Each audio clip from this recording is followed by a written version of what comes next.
આમોદના Achhod road 4 રસ્તા પાસે આવેલા આઈ લવ આમોદ બોર્ડની નીચે કચરાના ઢગલા જોવા મળતા લોકોમાં ભારે રોષ ફેલાયો છે. સ્થાનિકોનું કહેવું છે કે શહેરની ઓળખ ગણાતા સ્થળે જ આવી સ્થિતિ હોવી ચિંતાજનક છે. બીજી તરફ આમ આદમી પાર્ટીના સ્થાનિક આગેવાને કોંગ્રેસ અને ભાજપ પર સ્વચ્છતાના મુદ્દે આક્ષેપો કર્યા છે અને સત્તા બદલાઈ છતાં લોકોની સમસ્યાઓ યથાવત હોવાનું જણાવ્યું છે.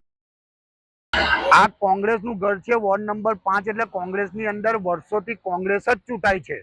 ને એમનું પોતાના ઘરની અંદર જો આવી ગંદકી હોય તો બીજા વોર્ડની અંદર તો વાત જ શું કરવાની. અત્યારે તમે ઠેરે ઠેર ગંદકી જુઓ છો. આ વોર્ડ નંબર 5ના જો હાલ છે કે જ્યાં એમનું પોતાનું ઘર કહેવાય છે, એ લોકો આંખ બંધ કરીને સૂઈ જાય છે કે વોર્ડ નંબર 5માં તો અમે જ આવવાના. ને આજ લગીન ભાજપ વોર્ડ નંબરના 5માં જીતી જ નથી.